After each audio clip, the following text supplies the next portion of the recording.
Amazon review policies are strict. Mess up and your whole business could crash down. But don't worry, here's a step-by-step guide to help fix those violations. I'm Josh Hackett, CEO and founder of EHP Consulting Group, and my goal is to help you become and stay a millionaire on Amazon. And the only way to do that is to conquer Amazon together. Also, at the end of the video, I'm going to be giving you 3 extra pro tips to make sure that your appeal is great.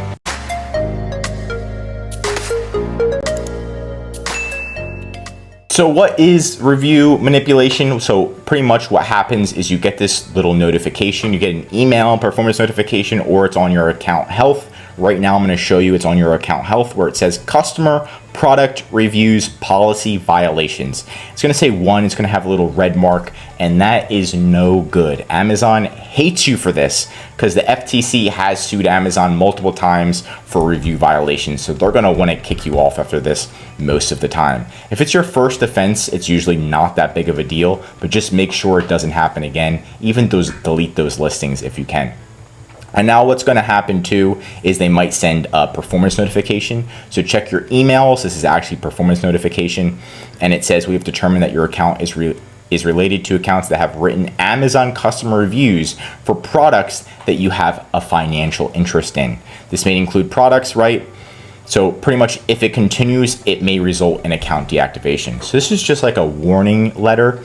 But after that comes you can also get reinstated if something bad does happen. But pretty much what usually happens if you do it again, or if Amazon thinks you do it again, is they're going to deactivate your account. And it's going to say, based on your account health rating, your account is at risk. We found more correspondence, right? All sellers on Amazon are expected to follow Amazon selling policies and code of conduct. Asking customers to write positive reviews on your product or to remove or modify negative reviews is against our customer product reviews policy. So pretty much Amazon prohibits the activities.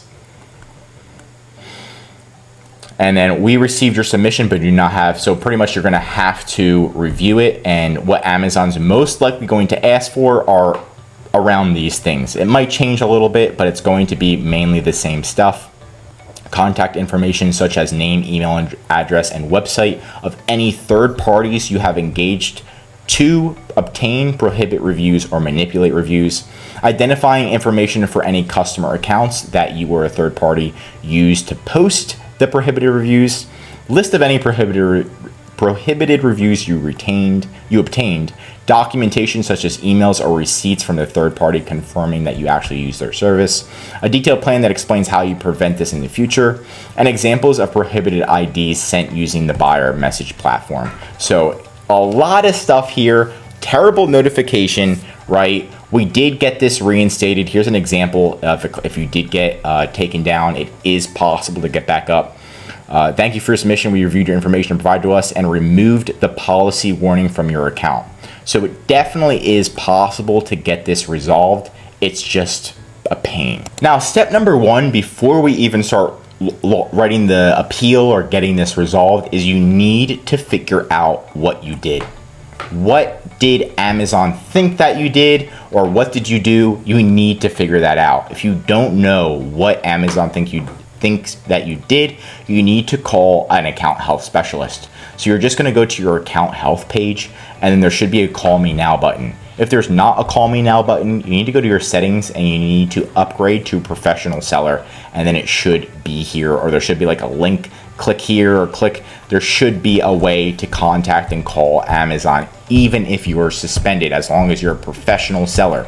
If you're not a professional seller, it's going to be a lot harder. So make sure you're a professional seller if you're watching this, and then call Amazon and ask, like, why did this happen? Do you have any notes? What ASIN caused it? You need to get as much information as possible. You can also contact seller support if they let you, but email is going to suck. You're going to need to really call and try to probe and have questions ready to go so you can figure out what caused the issue. What is Amazon saying? What's the ASIN? And then go through your mind on maybe you posted on Facebook or maybe you're in like a group that's not allowed. What does Amazon think you did? Are you in groups that aren't allowed? And kind of go from there. Next is going to be writing the appeal. Before I give you what the appeal template is, I want you to be ready and get these policies ready to go.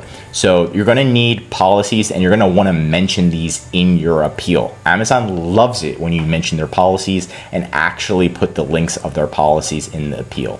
So here's a policy number 1 that you're going to want to mention, and that's to communicate with buyers using buyer seller messaging service. Here's their policy so you can kind of go through it and what the communication guidelines are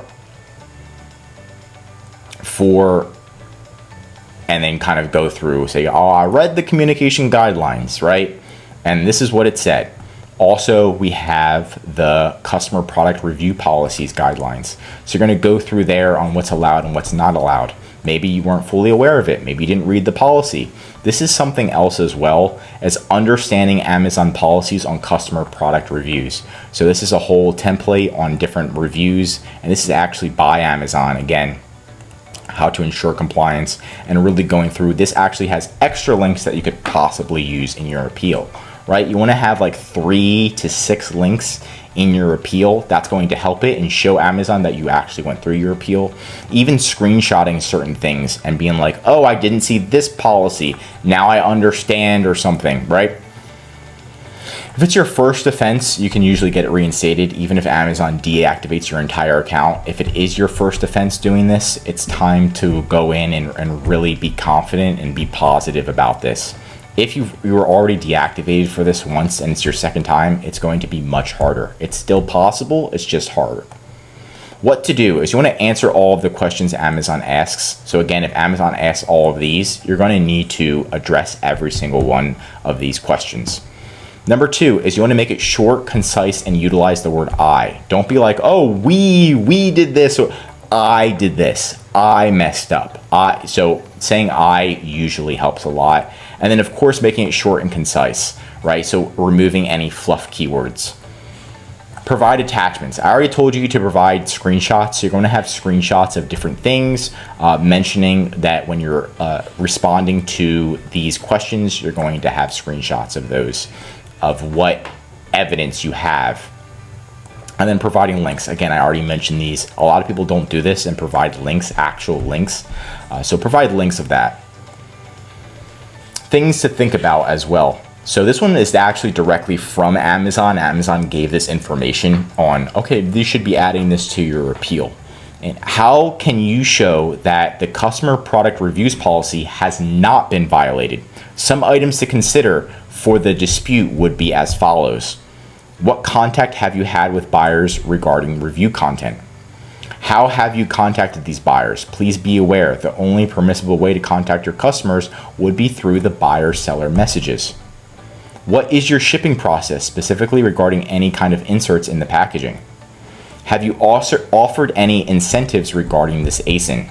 So again, Amazon, this is an actual Amazon employee helping us appeal this and getting the violation removed. So think about all of these in your appeal. I know it's a lot, right? But it's something that you need to go through right now to get your account reinstated or the violation removed so your account doesn't get deactivated. Now we're moving on to the example appeal, and this is an example of how you're going to appeal this. Dear Amazon Seller Performance Team, please find our plan of action which represents the solutions for resolving our case, right? Something, you're gonna make it more specific, but this is a great template to use. So the issues that have been identified include, right? So kind of you can go through the issues. I did this, did you do all of these or only certain ones of them? So we're gonna kind of mention what went through, okay? Root cause of the customer reviews policy violation. What were the root cause? Why did Amazon think that you violated it? Did you accidentally contact the customer off of Amazon? Did the customer give you their phone number or you gave them something like that? So you're gonna go through it. A, I did this. B, I. C, I. Not we, not him, not her, I. Actions you have taken to resolve the issue. Steps have taken to prevent the customer review policy violation from happening again. How are you going to make sure this never happens again on Amazon, right? So you Now this is how you resolved it. This is how you're going to make sure it's never going to happen again. If it's, you can add, these are extra things you can do, details on why we believe the error has occurred. If you think this is an error, right? If you didn't actually violate the policies, right? Or you can put details on why this happened in the first place. You can add extra details. Additional proof, if you want to add additional proof, if you have that as well. Anything you add can help your case. But again, you want it to be short, concise. You don't want it to be more than 2 pages long. 1 page would be the best, but 1.5 is okay as well. And then you can have like a little exit. Oh, this is why I believe, and I did this, and I did this. Thank you so much. Sincerely, your name, your business name, right? So put all that information in. This is a great template to start out with so you can get your thoughts organized. And remember, the people who are reviewing this, they're not going to spend tons of time reviewing your reinstatement. So make sure you provide links, you provide evidence, and it's really good, and you triple checked it before you submit it to Amazon. Now, some pro tips for staying towards the end of the video are going to be: number one, before you write the appeal, again, call account health support and ask why it happened. I recommend not to call once, not to call twice, but to call at least 3 times. So maybe 1 today, 1 tomorrow, 1 the next day. Or try different times. 1 at 8 a.m., call them again at 1 p.m., call them again at 4 p.m. Different employees work, different time schedules, and you may get somebody who really wants to help you, and they're going to go above and beyond and actually tell you what's going on and what exactly to say. That's happened to us. Ensure you're a professional seller. I already said this. That way you can call them. And you can also ask them why your appeals are getting denied. If there's something missing in your appeals, right? Maybe they need an invoice and you didn't even know and they didn't even tell you, right? Also, number 3, you can also get in front of account. When you call account health support, you can actually escalate it. So you can say, hey, this should have been pushed through. I need this escalated. Can I please speak to your manager? Can you please escalate this? A lot of people don't know that, and a lot of times they're going to say no, but you'll get one employee that's like, you know what, I'm going to go above and beyond for you. I'm going to escalate this. They get it escalated, and boom, your whole account's reinstated, right? So if they review it and they're like, oh, I can't figure out what's wrong with it, like your appeal does look good, be like, I need this escalated. You said it looks good, right? It has everything you already mentioned. I need this escalated up the chain of command, and I would like to speak to your supervisor. And then you can really get this escalated and get your account reinstated. And that's it for today's video. Leave a comment below on how you recently conquered Amazon. If you learned something new, drop a like. If you're an Amazon seller, I highly recommend that you subscribe to our channel because we're giving away great content that's gonna help you in your Amazon journey. If you need help with account reinstatement or policies, contact ehpconsultinggroup.com. This is what we specialize in, everything Amazon. The link's right in the description for more. I'm Josh Hackett, CEO, and I'm signing out.